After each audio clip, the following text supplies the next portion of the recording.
Give thanks to Allah for the moon and the stars. Praise Him all day for what is and what was. Take hold of your iman, don't give in to shaitan. Oh, you who believe, please give thanks to Allah. Allahu Ghafoor, Allahu Rahim, Allahu Yuhibbul Muhsinin. هو خالقنا ورازقنا وهو على كل شيء قدير.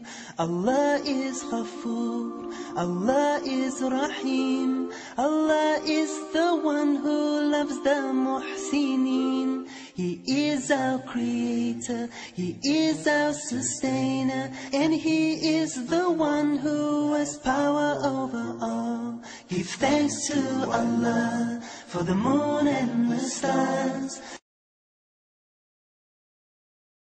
Before I became a Muslim, I think I was just for all intents and purposes, I was just a normal teenager, I suppose. I went out with friends and just did normal teenage stuff. I think I liked Britpop. I went to concerts, went to the big day out. You know, I went to high school. I was really just a very normal person, and it wasn't until I got to university that I decided that I wanted to be a Muslim.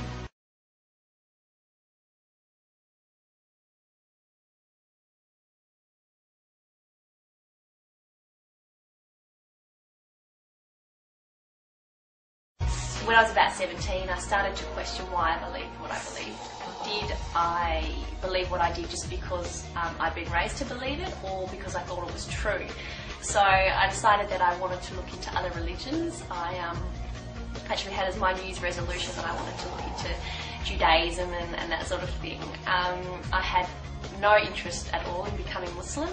When I read about what Islam said about itself, I realised it was actually very different to what I thought. It was actually very peaceful, very egalitarian, strong emphasis on equal treatment of women, strong stance on social justice. I thought it was a very intellectual religion, yet it was also very spiritual, and that really appealed to me as well. And so after a couple of years of actually looking into it and taking it seriously, it was when I was 19 that I realised this is actually something that I really believe in. Give thanks to Allah for the moon and the stars. Praise Him all day for what is and what was. Take hold of your iman, don't give in to shaitan. Oh, you who believe, please give thanks to Allah. Daily life hasn't changed at all, and in other ways it's changed quite profoundly, I think. The main difference would probably be that I pray 5 times a day now. I perform the ritualistic prayer 5 times a day. So, the first prayer is before sunrise, and, then they're scattered throughout the day. So that's changed. But I still feel, and obviously I wear the headscarf now, which I didn't do before I was Muslim. In other ways, I don't feel like I've changed a lot. I'm still the same person. I still crack the same stupid jokes, and I still like the same sort of things. And I've still got a lot of the same cool friends I had before, and some cool new friends that I've made since becoming Muslim, some of whom are Muslim and some aren't. I am a Muslim, Islam my deen, Allah my Lord, His word Quran, Muhammad Prophet, praise be upon. I'm a Muslim. So we live in a society where women are constantly objectified. How many times do we turn on the TV or drive past a billboard where a half-naked woman is being used to sell spaghetti or toothbrushes or carpet or whatever? By wearing the hijab, these women are saying, I don't want to be a part of that, and I want to be taken more for my mind than the size of my chest or how long my legs are or what kind of hair I have or anything like that. God has chosen the women in this society to be the flag bearers for Islam.